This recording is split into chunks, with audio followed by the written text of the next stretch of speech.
Here I thought that OPPO wouldn't be launching an upgrade for the Air 2 Pro, but it turns out that the upgraded version was only delayed by a few months. The A3 Pro does seem promising, but I wouldn't call it a replacement for the Air 2 Pro. So let's jump straight into this review with its build. The unboxing experience is typically OPPO. It's straightforward and to the point. You get the earphones placed in the case, a USB-A to USB-C charging cable, large and small ear tips with mediums already on the earphones, and all the literature as well. The case carries on the previous generation's design, but with a few tweaks, like having this recessed mirrored OPPO branding right in the front. It reminds me of the older OPPO Enco W51 I came to enjoy quite a bit, and I'm glad they've moved their logo to the front instead of having it at the back. It has a notification light right in front which will show you the battery level, which relates to different colors, and the top of the case has a similar translucent look. This variant of it does look a lot more premium than the Air 2 Pro for sure, but another added element is the wave design in it, which could have looked like Thanos' chin if it came in purple. The bottom of the case has the USB-C charging point, and because this is a glossy finish, the rear of the case is already showing micro scratches thanks to being placed on my desk. I wish they would have gone the matte finish route. Upon opening the case, you see a very Air 2 Pro layout and design with the left and right cutouts placed on respective housings of the earbuds. They are easy to access and place back into the case, but I do wish they had put a slight rubber seal or worked on the spring for the case, since it does have a very plastic slam when closed.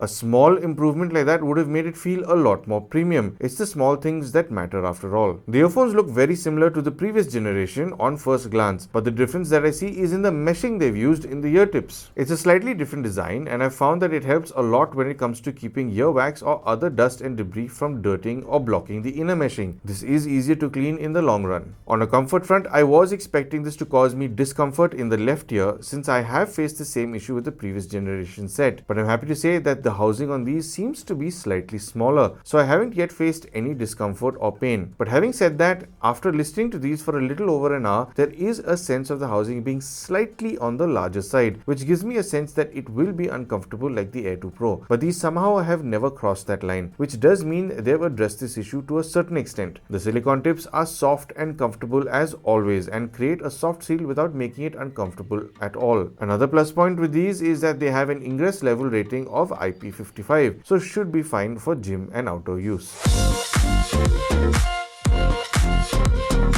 These come with Bluetooth version 5.3, have multi-device pairing, they have active noise cancelling, and you can get a little more control out of these if you use the Hey Melody app. The app lets you know battery life of each earbud and the case when the earbuds are in it. You can toggle between noise cancelling modes when the buds are being worn, so it lets you toggle between mild, moderate, max, and smart, which will modulate the intensity of the ANC depending on your surroundings. You can toggle to having it off and a transparency mode too. You also get this option to personalize noise cancellation, which is an interesting feature since it analyzes your ear canal to give you the best possible outcome with this feature. Then you get a few EQ modes, which I'll speak about in the chapter about sound, and below that a high quality audio option which lets you choose between LDAC or AAC, and also to keep high res mode on all the time. This is bound to eat into your battery consumption if it's always on. Then you have a golden sound option you can go into, which scans your ear canal and does a hearing test to tweak the frequencies you may have lost. This can benefit you if you do have some hearing loss in certain frequency ranges, but I would strongly recommend you see an ENT expert and audiologist if you want to do a proper hearing test to understand your hearing health better. You get the OPPO Alive audio, which I'll speak about in the chapter about sound. Then you get the game mode, which will reduce latency for gaming and media consumption. OPPO claims these have a response time of 47 milliseconds, which might be the quickest I've heard on wireless earphones, but I've not really had the need to switch this mode on while consuming video. And below it you get the option to switch on dual device connections or multi-device pairing. This is a nice upgrade from the last generation because this works as simultaneous pairing and connects to two devices at the same time, making it easy to shift naturally onto the secondary device instead of pressing and holding a earbud to shift to it. It has a earbud fit test to check and see if you've got the right tips on, and you get the firmware update section, which does as it says when there's an update. Then you can go into the earbuds controls, which oddly enough aren't really assigned to anything except a double tap, which will take you to the next track on both buds. You can customize each earbud to have a single tap play pause on your music. The double tap can be customized to play pause your music, skip to the next or previous track, engage your voice assistant, or switch to gaming mode on or off. The triple tap can be customized to go to your previous track or next track, engage your voice assistant, or switch your game mode on and off. A touch and hold can be customized to switch between your noise cancellation and transparency mode, and you can select to have it go off in the cycle. And a long press and hold can either be a volume up or down on either earbud as well. What's neat is if you keep it pressed and held, it will continue to increase or reduce the volume instead of only giving you a single increment of reduction or boost. The multi-device pairing on this is actually pretty neat because as long as you have two devices on, it will sync up to both of them at the same time. So if you do want to listen to certain audio on the other device, you will have to pause your media on the earlier device that you were using. But if you are consuming audio from one of the devices and your phone happens to start ringing and is connected, it will automatically presume that the phone is the primary device. So there's no need to shuffle around, pressing, holding buttons and hoping that you'll catch your call in time. It will just work quite flawlessly. Moving on to the game mode. Now, honestly, I haven't felt the need to switch it on while consuming any video media. The sync doesn't seem too badly off. There is a very slight sync issue, but it's expected from every set of wireless earphones, to be honest. If you don't want any delay at all, you might as well consider a wired set of earphones. So this isn't too bad by itself, but when the game mode is switched on, it does improve a little bit. So instead of me rambling on about it, here's a small demo to show you how it performs with games as well as videos.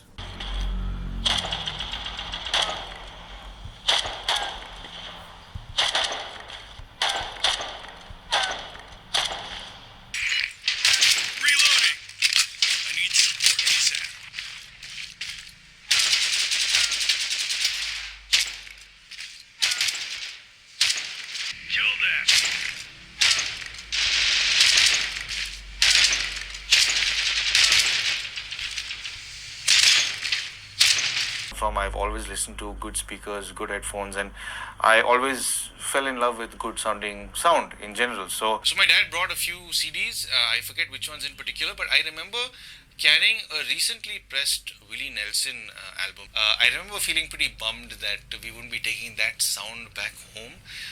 But that day in 2012, I said to myself, someday. When it comes to its active noise cancelling, OPPO claims that it can cut out up to 49 decibels of noise. Now, I don't doubt that at all because it does a pretty good job of eliminating fan motor noises, AC motor noises, and I live very close to a very noisy street. So, all those noises are cut down pretty well. And one thing that is quite commendable actually is the fact that despite it being so aggressive in its cancelling, I've never once felt any ear pressure or nauseated, but that might lean towards the fact that I've been using active noise cancelling for many years, so I have gotten used to it. I have, however, felt a sense of pressure with other earphones when it comes to the active noise cancelling that don't eliminate as much of noise as this does. So I think that most people should be fine with this one's active noise cancelling. Another feature that comes along with the active noise cancelling is the wind noise reduction as well. Now, I have been testing a whole lot of other earphones over the last few weeks, and I have noticed some wind hitting the microphones from the fan up from my ceiling. This, on the other hand, I have not once felt any wind hitting any microphones or causing any disruption really with the active noise cancelling. So I can believe that OPPO has spent a lot of time with the wind noise reduction in particular. OPPO has been very secretive about disclosing how many microphones this has per earbud because I haven't found any information about this on their website or online. So if you happen to know at some point in time, please leave it down in the comments below because it will help somebody else understand this product a bit better. But having said that, I do suspect that it has at least two microphones like the previous generation, and also the fact that it has an artificial intelligence that is governing a lot of the noises that are coming in. So it should have at least two microphones per earbud because it needs those many data points for the AI to function. Now, these microphones and the AI also contribute towards the environmental noise cancelling that this will manage during any of your phone calls. And if you'd like to know how these would carry your voice over to your recipient in a crowded or busy setting, there's really only one way to find out. I'm calling you from the usual busy street where I normally do a lot of these call tests from, just to give you a sense of how much noise these earphones are going to be battling. And of course there is a lot of traffic here today. There's a whole bunch of two-wheelers, four-wheelers, and of course you will get the occasional bus that has a pressure horn. And there is some construction work going on over my left shoulder as well. So these are going to be battling quite a bit now. I have been on the camera microphone all this time, and I'll switch over to the OPPO Enco Air3 Pro mic right about now. So now Oppo, as I mentioned, has been very secretive about how many microphones that are being used, but they do boast about a good AI that handles the noise around me, so it can isolate my voice and carry it over to the recipient. So right now you are sitting in the viewer seat to see just how well this does this. So now one of the things I do is I toggle between the ANC modes on the app, so we can see if there is more of a load on the ENC in particular. So since you're sitting in the reviewer seat, you have a look. Now I am on the noise cancelling mode, but I am on the max mode right now, and I'll switch over to the moderate mode right about now. So I get the time that tells me I'm shifting on to moderate. You be the best judge to see if there's been a shift. And I'll move over to the mild setting now. So far, the cancelling I think has been pretty good when it comes to knocking out all of these sounds from my perspective as the active noise cancelling. But the environmental noise cancelling may just take a slight hit because of the added load. So now I'll switch over to the transparency mode, which it shifted over to right now. So I can hear a lot of this coming in, which is obviously a bit unpleasant, and I hate to have it on transparency mode if somebody blows the pressure on right now. And I'll go over to off as well. Noise cancellation off as well. She says so. For me right now, it's passively isolated, so I can hear a lot of this breathing in. The active noise cancellation actually works pretty well when I'm in even in this very busy setting. Now I'm switching over to noise cancelling now and switching over to max, and it just confirmed that I'm on mode. So for me, this is the most pleasant to be here. Now, like I mentioned, you are in the reviewer seat, and you have to see whether or not this suits your purpose in particular. If you're happy with the overall vocal tonality that is carried over to your recipient, and I hope that this demo has given you a better understanding of these earphones. And I'll see you back at the studio.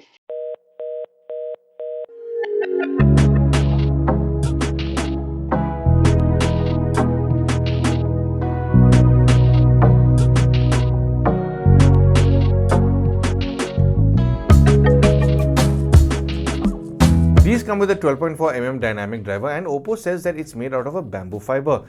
It supports SPC, AAC, and a nice welcome is the LDAC codec. So it can support speeds up to 990 kbps and supports sampling rates up to 96 kHz with a bit depth of 24 bits. And it has a frequency response of as low as 20 Hz all the way up to 40,000 Hz. On a volume front, on first impressions, this seemed like it was a little lethargic, almost like the OPPO Enco Air2 Pro was, and still is it. That did sound like it had a bit of an amping issue.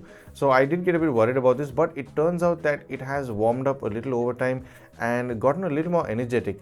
That, with the combination of a few different settings that I had adjusted within the app, have given it a little more energy. What I did do to let it open up a bit is use it for about 2 or 3 days, so it has come into its own.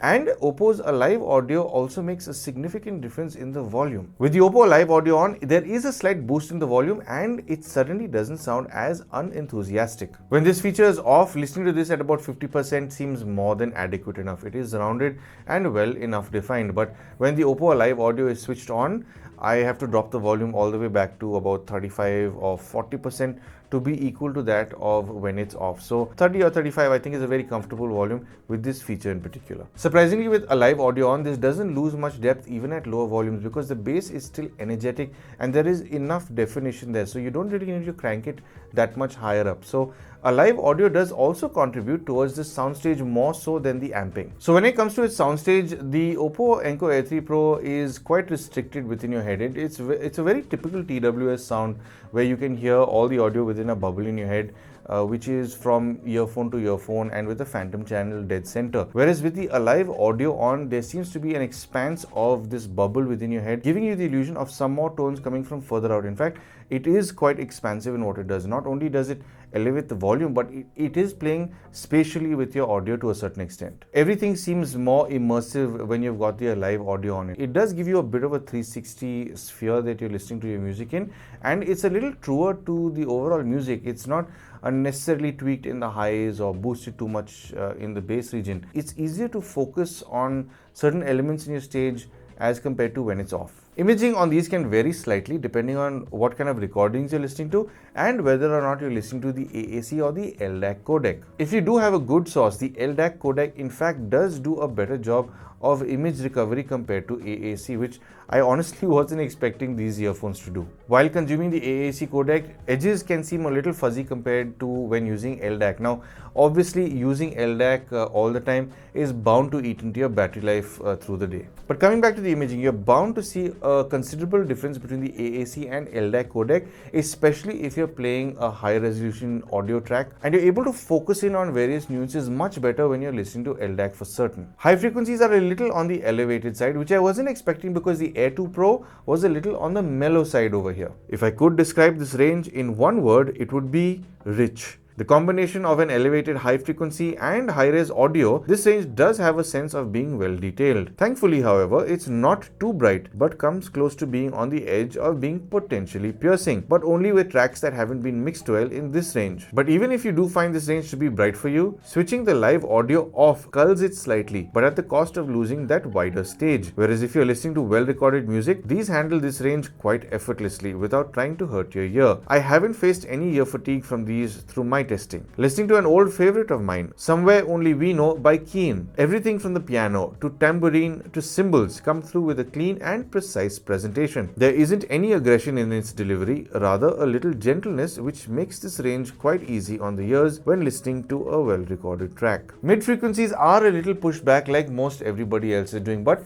it's not pushed too far back where it loses detail. It's not as rounded in the lower mids like I would have liked it to be, so male vocals can tend to sound a little on the nasal side. Female vocals aren't affected as much by this tuning unless you listen to someone with a fuller voice like Adele. These handle their instruments and vocal separation well in this range, further enhancing your listening experience. Listening to Adele's Send My Love, her voice does come through cleanly but leaves me wishing it had a little more body. The instruments and vocal separation here is commendable. Her voice stays centered in the phantom channel with guitar string plucks, seconds in the vocal range, and percussion and beats coming at you from a wide left and right stage. There are nuances in this range I wouldn't have expected to hear in a set of earphones that cost as much as these. Low frequencies have a depth and body you'd expect from an OPPO tuning.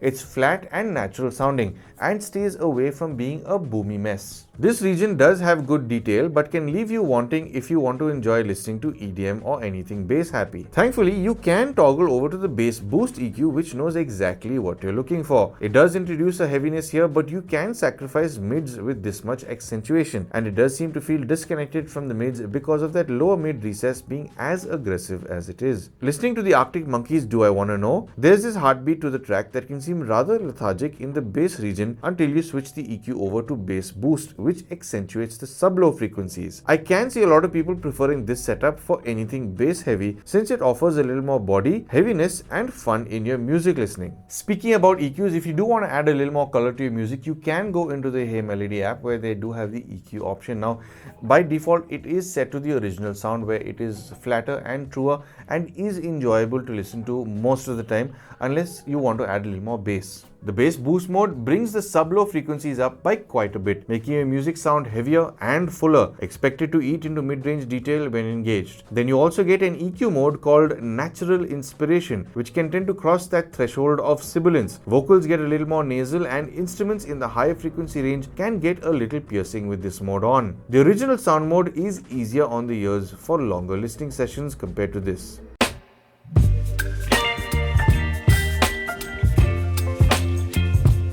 So to sum up, when it comes to the build, I think it's been put together very well. It is a nice looking piece of hardware, but again, OPPO has stuck to the glossy finish and the micro scratches have turned up within no amount of time. I've had it just for a few days, maybe 4 or 5 days, and the glossy finish just doesn't make sense. What is nice, however, is the comfort that they have addressed with the overall housing of these earphones, because with the OPPO Enco Air2 Pro, I couldn't listen to it for more than say 35 or 40 minutes because I started developing discomfort and pain in my left ear. My left concha is a bit smaller than the right.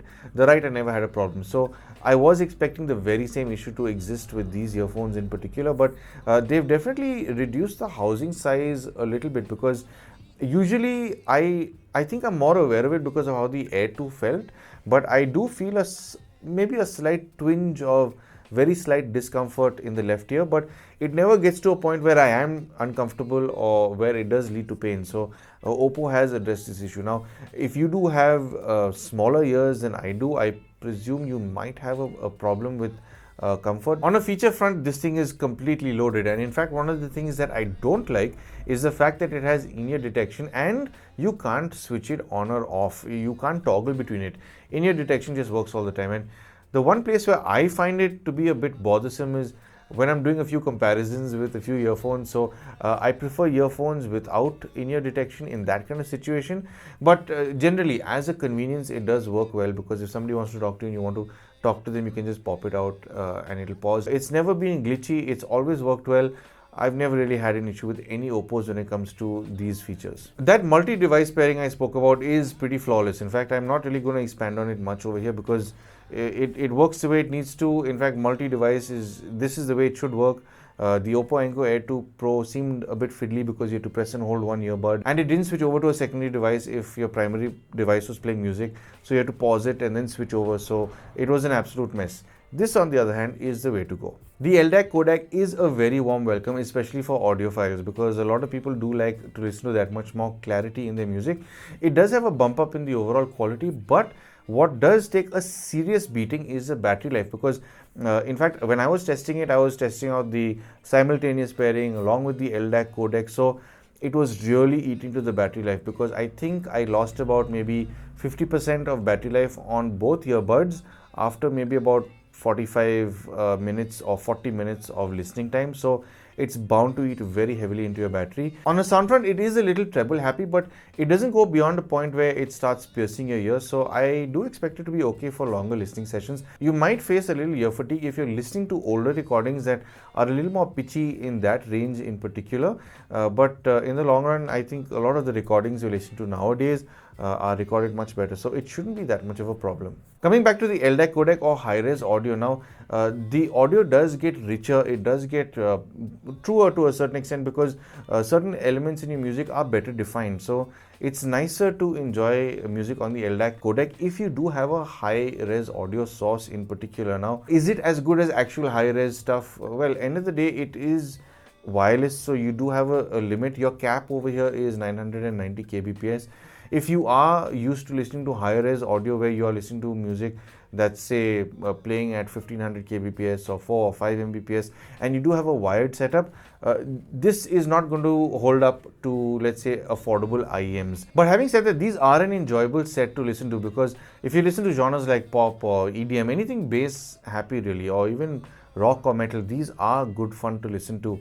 Oppo has always had good sounding earphones, and this I think can be added to the lot. Something you need to keep in mind if you want to use the LDAC codec. Now, when I was in the Hey Melody app, every time I clicked on the LDAC codec or high-res audio, it kept jumping back to the AAC codec. No matter what I did or I checked for an update, there was an update which I updated it to.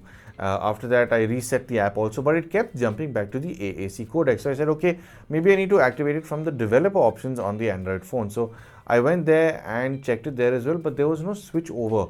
Usually when you check another codec, the earphones sort of switch off, restart, and put you into that codec. There was no switch over. So I couldn't figure this out. So even if you've tried doing it in the app, the Hey Melody app or the developer options, and it doesn't happen, try going to your connections and into the Bluetooth settings and into the setting specifically for the OPPO Enco Air3 Pro, where there should be a toggle switch for switching it to the LDAC codec in that setting in particular. So that's the third place you need to look. So keep that in mind. If you are having problems switching over to it, this should get it done. So how much do these cost? Well, at the time of recording this video, they've got a maximum retail price of 7,999. But they are being sold for 4,998, which I think honestly is a very good value, because getting these features and the way it sounds, I did expect it to hold at 8,000 to be honest. So getting it for about 5,000 rupees I think is super value for money, and it's another Oppo. And the biggest benefit I think of an Oppo device is you're not going to be running to the service station for multiple issues. Of all the Oppos I've had, I've not had anybody leave any negative comments in any of my reviews on them. Nobody's had to go to a service center. They've just worked flawlessly, and that's in fact what I've experienced even with my OPPOs. In other words, I would highly recommend these earphones. So I hope you found this video helpful and informative, and I hope I've helped you make some sort of purchase decision. If you would like to support the channel, I'm sure you know exactly how to. But of course, thank you for tuning into Paul's POV for some sound advice.